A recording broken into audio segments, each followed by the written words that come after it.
ভার্সিটির মাঠে বসে আড্ডা দিচ্ছি আমি, দুর্জয়, আরিফ, শাহাদাত। দোস্ত, একটা চিঠি লিখেছি, কারে দিমু? এখন যে মেয়ে গেট দিয়ে আসবে তাকেই দিব। কিন্তু দিবে কে? আরিফ লিখেছে তো আরিফ দিবে। না মামা, আমার ভয় করে। তাহলে যে দিবে তাকে ট্রিট দিমু তিনজনে। আমি দিব, দে চিঠিটা। আর কোন মাইয়াকে দিতে হবে এটা বল। দেখি কে আগে আসে। ওই দেখ মামা, একজন আসতেছে বোরখা পরে। এইটাকে দিয়ে আয়। তোরা টিকিটের ব্যবস্থা কর। তারপর এগিয়ে গেলাম বোরকা পরা মেয়ের কাছে। এই যে একটু দাঁড়ান তো। এই যে বোরকা। জি, আমাকে বলছেন? জি, আপনাকেই বলছি। হ্যাঁ বলেন। এটা নিন চিঠিটা, মেয়ের দিকে এগিয়ে দিয়ে। আমি এটা কেন নিব? আপনাকে দিয়েছি তাই নিবেন। আজব তো, আমি এটা কেন নিব?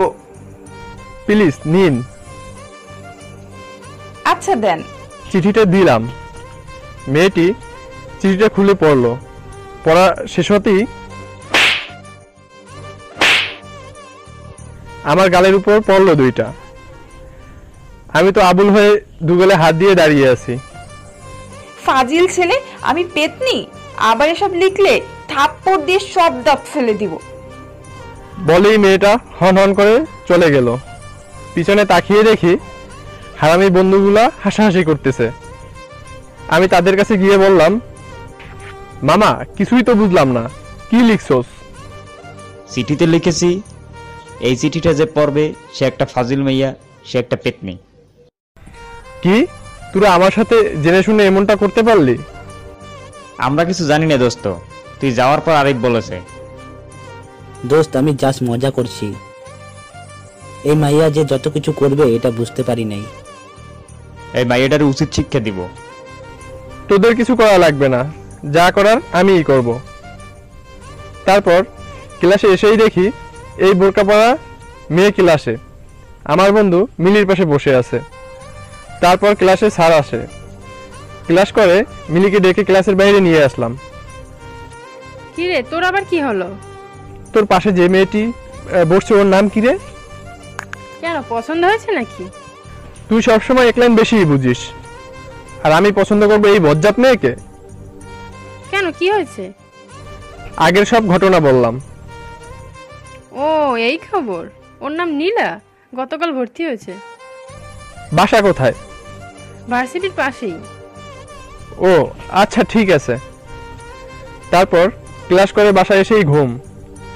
বিকালে বন্ধুদের সাথে আড্ডা দিয়ে রাতে বাসায় এসে একটু পড়াশোনা করে আবার ঘুমিয়ে গেলাম। আপনাদের তো পরিচয় দেওয়া হয়নি। আমি নীল চৌধুরী, এবার অনার্স ফার্স্ট ইয়ারে পড়ি। আর গুন্ডি মেয়েটি হচ্ছে নীলা, আমার সাথেই পড়ে। পরের দিন সকালে ভার্সিটিতে যাচ্ছি। রাস্তায় দেখি নীলাও যাচ্ছে। আমার মাথায় শয়তানি বুদ্ধি আসলো। আমি নীলার পাশে গিয়ে বললাম, হাই গুন্ডি। কালকে থাপ্পড়ে হয়নি, আবার দিব? গুন্ডিরা তো এটাই পারে, বলেই দৌড়, না হলে আবার থাপ্পড় খাইতে হইতো। তারপর ক্লাসে গিয়ে বসে আছি। স্যার আসার কিছুক্ষণ পর নীলাও আসলো। এসে দেখে আমার পাশে ছাড়া আর কোথাও জায়গা নেই, তাই আমার পাশেই বসলো। আমি তো ভয়ে শেষ, এই গুন্ডি মেয়ে কখন কি করে বসে আবার। তারপরও নীলের পাশে বসে ক্লাস করলাম ভয়ে ভয়ে। একটা জিনিস আমি খেয়াল করলাম, নীলা রাগী হলেও পর্দাশীল। তাকে আমি দেখিনি। বন্ধুদের সাথে আড্ডা দিয়ে বাড়িতে আসলাম। খেয়ে একটু ফেসবুকে গেলাম। কিছুক্ষণ পর আরিফ কল করলো। দোস্ত, কই তুই? বাড়িতে। কেন? মাঠে আয়, খেলবো। আচ্ছা, আসতেছি। তারপর মাঠে গিয়ে খেলে সন্ধ্যায় বাসায় আসলাম। একটু পড়াশোনা করে খেয়ে ঘুম। সকালে ঘুম থেকে উঠে খেয়ে ভার্সিটিতে গেলাম। গেট দিয়ে প্রবেশ করতেছি, পিছন থেকে দুর্জয় ডাক দিল। পিছনে ফিরতেই খেলাম এক ধাক্কা। কোনো কিছু বুঝে ওঠার আগেই অবাক হয়ে গালে হাত দিয়ে দাঁড়িয়ে আছি। পরে দেখলাম নীলা আমাকে চড় মেরেছে। দেখে চলতে পারিস না, অসভ্য কোথাকার। আমি দেখে তো আপনাকে ধাক্কা দেইনি। চোখ কোথায় থাকে, ফালতু কোথাকার। নীলা চলে গেল। আমি ভাবতেছি এ তো বদমেজাজি মানুষ কি করে হয়। তারপর মাঠের এক কোণে বসে থাকলাম। ক্লাস শুরু হতে আরো অনেক সময় বাকি আছে। বসে ভাবতেছি নীলা মেয়ে মানুষ বলে কিছু করিনি। আমার ভাবনার ছেদ ঘটল। নীলা আমার সামনে এসে বলল, আমি সরি, ওই সময় আপনার সাথে এমন ব্যবহার করা ঠিক হয়নি। ঠিক আছে। আমাকে ক্ষমা করছেন তো? তারপর থেকে নীলার সাথে আমার কিছু একটা নিয়ে ঝগড়া থাকতোই। নীলা ঝগড়াটা হলেও ভার্সিটির কেউ তাকে দেখেনি। নীলার শুধু দুটি চোখ ছাড়া আর কিছুই দেখেনি। কিন্তু নীলার চোখে চোখ পড়লে মনে হয় কোথায় হারিয়ে যায়। হরিণের মতো টানা টানা দুটি চোখ। এক সময় নীলার চোখের প্রেমে পড়ে যায়, কিন্তু বলার সাহস নাই। আমার বন্ধুরা এটা জানতে পারে। বন্ধুরা সাহস দেয়, যার কারণে একদিন সাহস করে নীলাকে প্রপোজ করার জন্য যাই। কিন্তু প্রপোজ করলে যদি থাপ্পড় মারে, মার ইজ্জত পুরোটাই শেষ। তাই পরের দিন ভার্সিটিতে এসে নীলার জন্য অপেক্ষা করতে লাগলাম। পর নীলা আসে। আমি নীলাকে ডাক দেই, এই যে আপনার সাথে কিছু কথা আছে আমার। কি কথা বলেন? একটু ওইদিকে চলেন বলি। না, এখানেই বলেন। চলেন একটু। আচ্ছা ঠিক আছে। তারপর একটা বাগানের কাছে গেলাম, যেখানে কোনো মানুষ নেই। বোঝেনি তো, মানুষের সামনে থাপ্পড় খেলে মান-ইজ্জত শেষ। কি বলবেন বলেন। আসলে আপনি কি মনে করেন জানি না, আমি আপনার চোখের প্রেমে পড়ে গেছি। পড়তেই পারেন। আমি বলতে চাচ্ছি যে আই লাভ ইউ।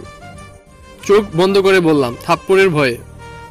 কিছুক্ষণ চোখ বন্ধ করে রাখার পর চোখ খুললাম, দেখি নীলা চলে গেছে।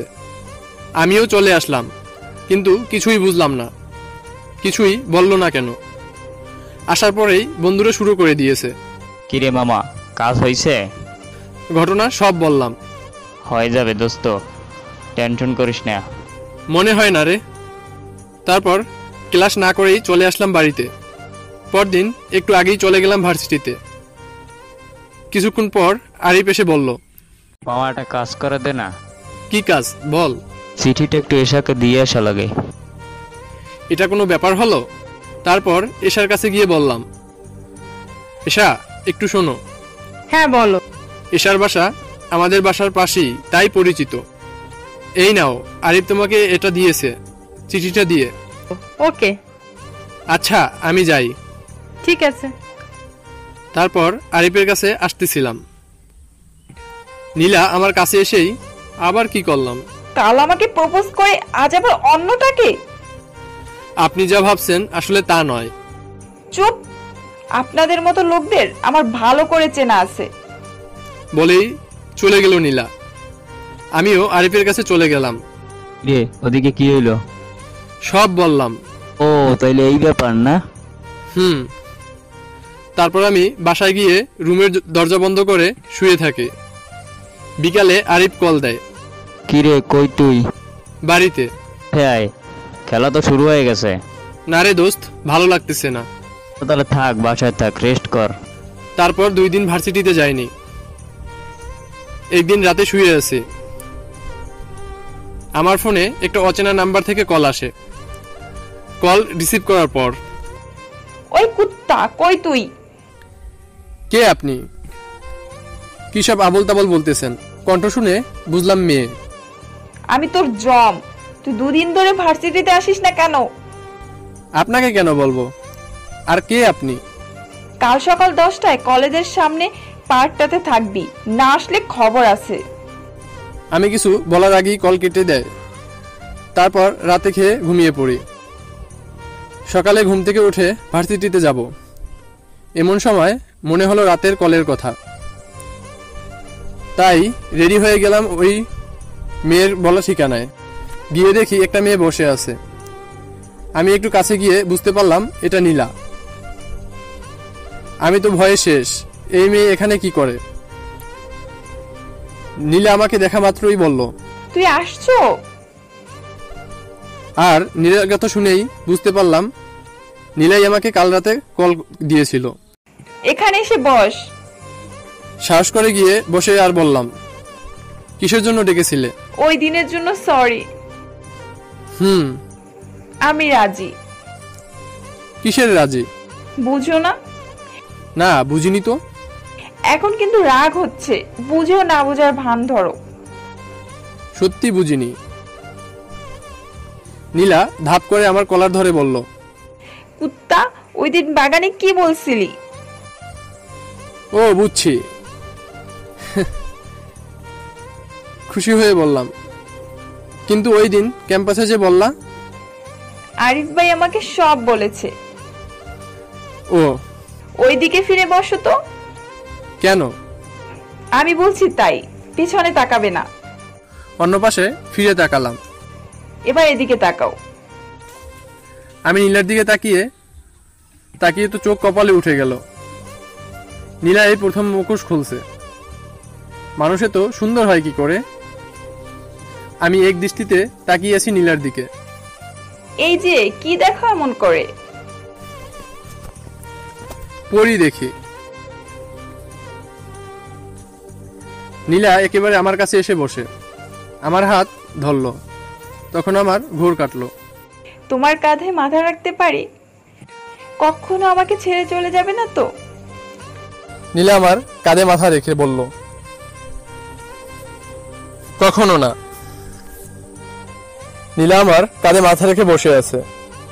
আমি ভাবছি, এটা কি সেই নীলা যে আমাকে থাপ্পড় দিয়েছিল? ভাবতেই আমার দু হাত দুগালে ধরে রাখলাম। কি হলো, এভাবে ধরে রাখছো কেন? আগের 5টা ইয়ের কথা মনে হয়েছে, তাই ভয় করছে। যতটা থাপ্পড় দিয়েছি তার চেয়ে বেশি ভালোবাসা দেব। তারপর আমাকে কাছে টেনে নিয়ে, I love you. I love you too. আমিও তোমাকে অনেক অনেক ভালোবাসি। এই গল্পটা একদম ছোট্ট একটা গল্প, আর এটা একটা রিয়েল লাভ স্টোরি। এটা আমার এক ফ্রেন্ডের লাভ স্টোরি। আমার ফ্রেন্ডের অনুরোধে তার জন্য গল্পটা লেখা। গল্পটা কেমন লাগলো জানাতে ভুলবেন না। পরবর্তী গল্পের জন্য অপেক্ষা করেন। ধন্যবাদ। ধন্যবাদ গল্পটা শুরু থেকে শেষ পর্যন্ত ধৈর্যের সাথে শোনার জন্য। আর আপনি যদি আমার চ্যানেলে নতুন হয়ে থাকেন তাহলে চ্যানেলটি সাবস্ক্রাইব করে পাশে বেল আইকনে ক্লিক করুন, যাতে পরবর্তী ভিডিও নোটিফিকেশন খুব দ্রুত আপনার কাছে পৌঁছে যায়। ভালো থাকুন, সুস্থ থাকুন। আল্লাহ হাফেজ।